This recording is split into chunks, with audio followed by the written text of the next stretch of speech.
Kerja nggak harus dari kantor. Bahkan, bisa dari mall. Pernyataan ini datang langsung dari Menko Perekonomian Airlangga Hartarto saat meninjau Pondok Indah Mall. Bukan sekadar gimmick, tapi bagian dari strategi besar pemerintah dorong ekonomi akhir tahun. Menjelang libur Natal dan Tahun Baru 2025-2026, pemerintah menggenjot konsumsi domestik lewat kebijakan Work from Anywhere atau WFA. Salah satu pendekatan yang disorot Airlangga Hartarto adalah pemanfaatan pusat perbelanjaan sebagai ruang kerja alternatif atau yang populer disebut Work from Mall.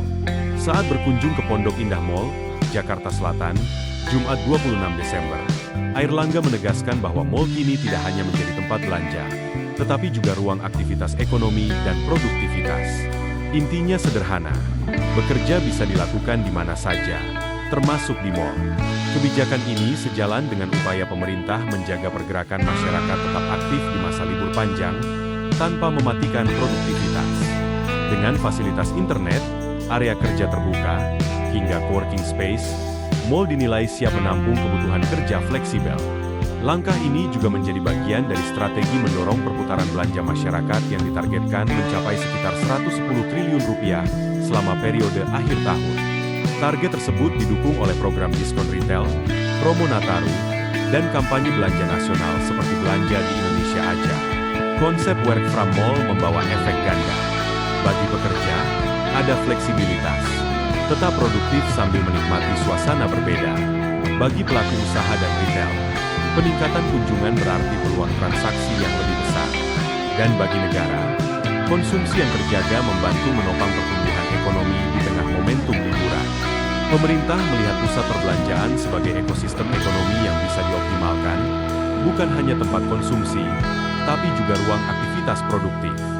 Bagi pekerja, manfaatkan fleksibilitas WFA dengan tetap menjaga etika kerja dan keamanan data, meski bekerja dari ruang publik. Untuk pengelola mal dan pelaku usaha, penyediaan fasilitas kerja yang nyaman bisa menjadi peluang baru mendatangkan pengunjung. Dan bagi masyarakat, kebijakan ini menunjukkan arah baru dunia kerja yang lebih adaptif. Tetap produktif, belanja bijak, dan dukung ekonomi nasional dengan cara yang relevan di era kerja fleksibel. Semuanya selain dapat Indonesia juga mencoba urus dan belanja di Bandung sektor retail. Jadi turisme semacam itulah yang kita akan dorong sehingga kualitas turisme akan meningkat. Dan tahun ini kita juga rekor ya, 13 sudah. Tahun ini juga rekor pasca COVID 15,3 juta turis datang ke Indonesia. Kita beri tepuk tangan. Kemudian kemarin Pak Menteri Perdagangan sudah tanda tangan Eurasia FTA tadi tanggal 21 kemarin. Jadi itu sebuah milestone yang baru. Di Eropa kita sudah dengan EU SEPA, kemudian dengan IAEU yaitu Swiss dan sekitarnya, dan agama Pak Prof. Nasaruddin Umar, Ibu Menteri Pariwisata Bu Midi, Pak Menteri UMKM Pak Maman, Pak Menteri Perdagangan Pak Budi, kemudian Indo Bapak Budiarjo dan seluruh jajaran. Pertama terima kasih, dan tadi sudah dibacakan doa, terutama juga keprihatinan kita semua terhadap saudara-saudara kita di Aceh, Sumatera Barat, dan Sumatera Utara. Hari ini karena yang urus pasti yang di atas, Pak. Karena kita sudah acara dari jam 1, tetapi persis jam 1.40 kita ada di sini, dan pada waktu itulah Pak Umar turun di eskalator dan kita spot. Jadi ini sebuah kebetulan sudah ada yang ngatur. Karena ini doa di akhir tahun dalam acara belanja di Indonesia saja. Jadi kegiatan belanja di Indonesia saja ini merupakan kegiatan yang diselenggarakan oleh Kipindo di seluruh mall dengan target 30 triliun diturunin. 30 triliun target sampai dengan akhir 4 sampai dengan 4 Januari. Kemudian sebelumnya kita ada program Harbolnas, itu juga sekitar 35 triliun, dan ada every purchase is cheap. Jadi sampai akhir tahun kita targetkan antara 110 triliun dibelanjakan. Dan kalau kita lihat tadi seluruh penjualan di setiap toko ada diskonnya. sampai dengan 50%. Bahkan ada yang tambah 25% lagi plus cashback lagi 10%. Jadi itulah yang didorong agar terjadi pertumbuhan ekonomi maupun belanja masyarakat bisa meningkat.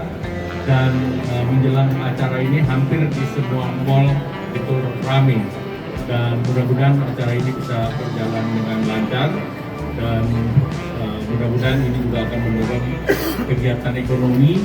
Dan dengan hadirnya Pak Maman ini juga akan mendorong UMKM yang berjualan.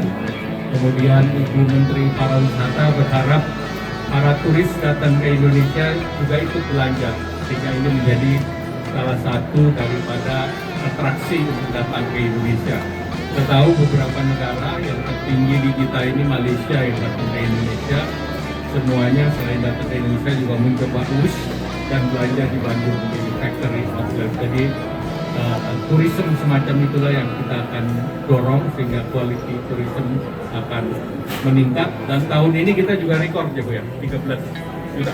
Tahun ini juga rekor pasca Covid 15,3 juta turis datang ke Indonesia. Kita beri tepuk tangan. Kemudian kemarin Pak Menteri Perdagangan sudah tanda tangan Eurasia FTA tadi tanggal 21 kemarin. Jadi itu sebuah milestone yang baru. Di Eropa kita sudah dengan EU SEPA, kemudian dengan IAEU yaitu Swiss dan sekitarnya, dan kemarin EUEA. Nah, ini juga merupakan tonggak sejarah bagi Indonesia. Di tahun ini hampir semua negara bekerja sama dengan Indonesia, yang lain sedang dalam proses. Mungkin itu saja yang ingin saya sampaikan. Sekali lagi, satu lagi, mall bukan hanya tempat berbelanja, tetapi bisa dimanfaatkan juga untuk kegiatan ekonomi atau bekerja. Nah, kita sekarang sedang menunjuk atau mendorong kegiatan ekonomi gig. Beberapa hari yang lalu kami bersama Gubernur DKI Jakarta mendorong untuk gig ekonomi, dan ini akan disiapkan anggarannya juga oleh Pemda DKI. Kita akan kerja di 15 provinsi dan juga akan didukung oleh perusahaan-perusahaan yang bergerak di bidang IT, sehingga kalau yang bergerak di gig ekonomi butuhnya charger laptop, wifi, dan kopi. Nah, itu semuanya ada di mall. Terima kasih. Wassalamualaikum warahmatullahi wabarakatuh. Terima kasih banyak kepada Bapak